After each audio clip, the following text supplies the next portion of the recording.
بسم اللہ الرحمن الرحیم۔ شہیدوں کے علاوہ دوسرے لوگ جو اللہ و رسول سے سچی محبت رکھنے والے ہیں، مرنے کے بعد وہ بھی زندہ رہتے ہیں۔ 1933 کا واقعہ ہے کہ عراق پر حکمرانی کے زمانے میں شاہ فیصل اول کو حضور صلی اللہ علیہ وسلم کے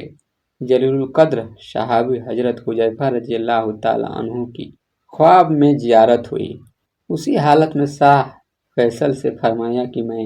رسول اللہ صلی اللہ علیہ وسلم کا صحابی حذیفہ ہوں، مجھے اور حضرت جابر بن عبداللہ کو اپنی اپنی قبروں میں بے انتہا تکلیف پہنچ رہی ہے، ہم دونوں کو موجودہ قبروں سے نکال کر دریائے دجلہ کے کچھ فاصلے پر دفن کیا جائے۔ میری قبر میں پانی آ رہا ہے اور جابر کی قبر میں بہت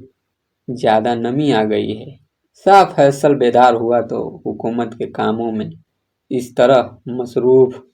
ہو گیا کہ وہ رات کے خواب کی ہدایت بالکل ہی بھول گیا۔ دوسری رات میں حضرت حذیفہ نے پھر اسی طرح ہدایت فرمائی، مگر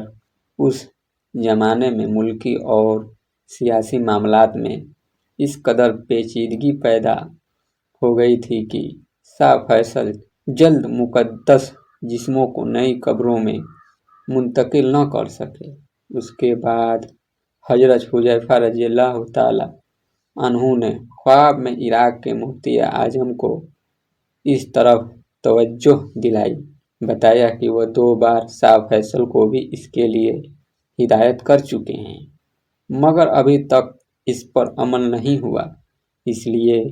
تم شاہ فیصل کے پاس جا کر کہو کہ ان کی رائے سے ہمارے جسموں کو مناسب مقام پر منتقل کیے جانے کا انتظام کرو۔ دوسرے دن صبح بیدار ہوتے ہی مفتی اعظم نوری اسعید پہلے وزیر اعظم عراق کے پاس پہنچے اور ان کو اپنے ساتھ لے کر شاہ فیصل کے سامنے بیان کیا۔ شاہ فیصل نے ان کی تائید کی اور کہا کہ بے شک مسلسل 2 راتوں سے مجھے اس کی ہدایت کی گئی، مگر میں اب تک کچھ تو سیاسی الجھنوں اور کچھ مذہبی پابندیوں کے سبب اس کی طرف توجہ نہ کر سکا۔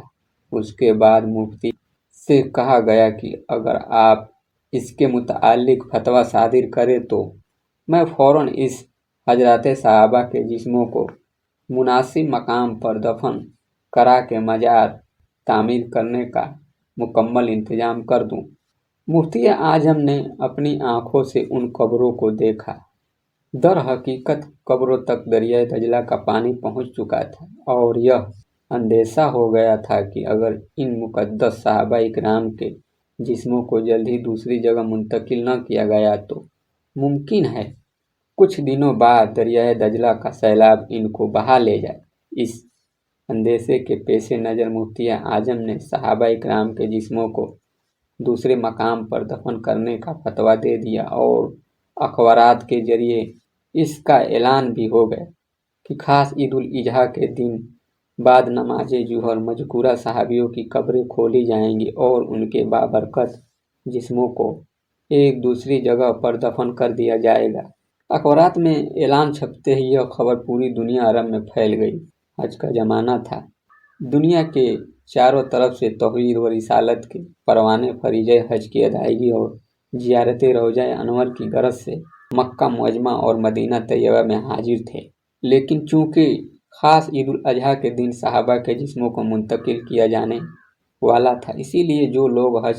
کرنے گئے تھے وہ اس موقع پر صرف اندوز نہیں ہو سکتے تھے، تو شاہ عراق سے درخواست کی گئی کہ ان دونوں صحابیوں کی قبروں سے ان کے جسموں کو اس وقت نکالے جائیں جب حج کا زمانہ گزر جائے، تاکہ تمام ملکوں کے مسلمان اس سعادت میں حصہ لے سکیں۔ شاہ نے تاریخ کی تبدیلی کی منظوری کر لی اور یہ اعلان کر دیا گیا کہ مقدس جسموں کو منتقل کرنے کا کام 20 ذی الحجہ کو انجام دیا جائے گا، اور ساتھ ہی ایسا انتظام کر دیا گیا کہ دریائے دجلہ کا پانی ان قبروں کو کوئی مزید نقصان نہ پہنچا سکے۔ حسب اعلان 20 ذی الحجہ کی صبح ہی کو